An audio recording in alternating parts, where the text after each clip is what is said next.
दिल्ली नगर निगम का बजट पेश होने के बाद दिल्ली नगर निगम के आम आदमी पार्टी प्रभारी दुर्गेश पाठक ने कहा कि नगर निगम चुनाव में दिल्ली के मुख्यमंत्री अरविंद केजरीवाल निगम में आम आदमी पार्टी की सरकार बनने पर 10 गारंटी योजना की घोषणा की थी। एमसीडी में आम आदमी पार्टी की सरकार बनने के एक महीने में ही अरविंद केजरीवाल की 10 गारंटी में से 2 गारंटी को पूरा कर लिया गया।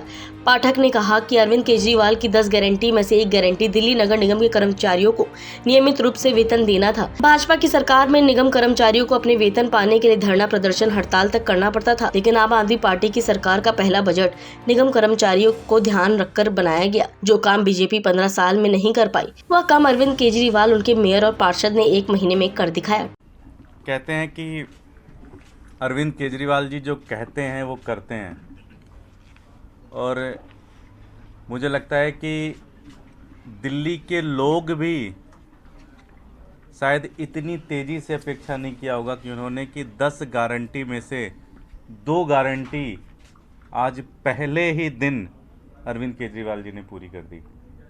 गारंटी नंबर 8 उनका था कि हर कर्मचारी को नियमित समय पर तनख्वाह मिलेगी। सैलरी की जो एक पूरी की पूरी क्राइसिस थी, आप लोग भी देख रहे होंगे, पिछले 5, 6 साल, 7 साल से 8 साल से हर दिन कर्मचारी धरने पे बैठे रहते थे। हर दिन कर्मचारी कभी जंतर मंतर, कभी सिविक सेंटर, कभी कहीं कभी कहीं कभी कहीं, बुरा हाल था पूरी तरह से कर्मचारियों का।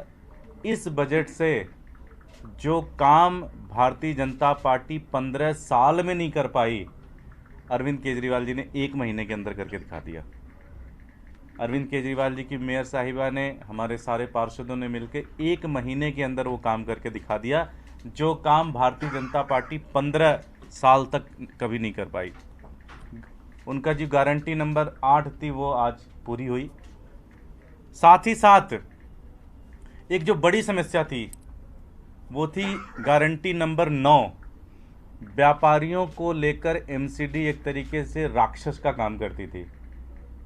किसी की दुकान सील कर देना, किसी को नोटिस भेज देना, किसी को फला कर देना, किसी को धमाक कर देना, किसी को ब्लैकमेल करना। आज हाउस में 4 रेजोल्यूशन लाए गए। चारों रेजोल्यूशन इस तरह से हैं।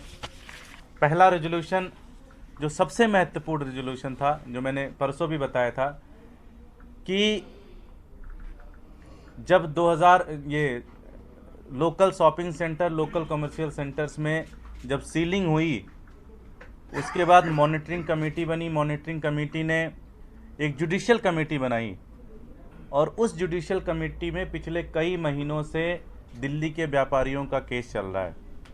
दुर्भाग्य की बात यह है कि उसमें एमसीडी भी एक पक्ष है, और एमसीडी हमेशा ही व्यापारियों के खिलाफ जाके पक्ष लेती थी कि इनके दुकान सील करने चाहिए।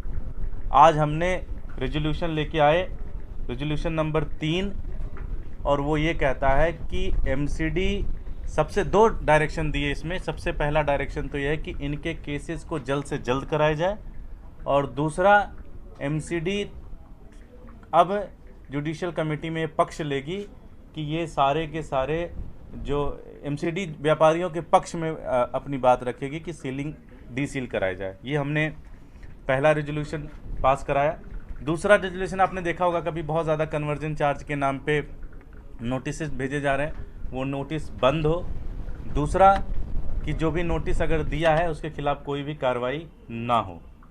और जो हमारा चौथा रेजोल्यूशन था, जो हमारे लीडर ऑफ हाउस नेता सदन मुकेश गोयल जी ने उसको रेजोल्यूशन को लेके आए थे कि लोकल शॉपिंग सेंटर एरियाज़ में एमसीडी भी कोई भी तरह के नोटिसेज या कार्रवाई करने के लिए उनकी अथॉरिटी नहीं है, वो बंद करें।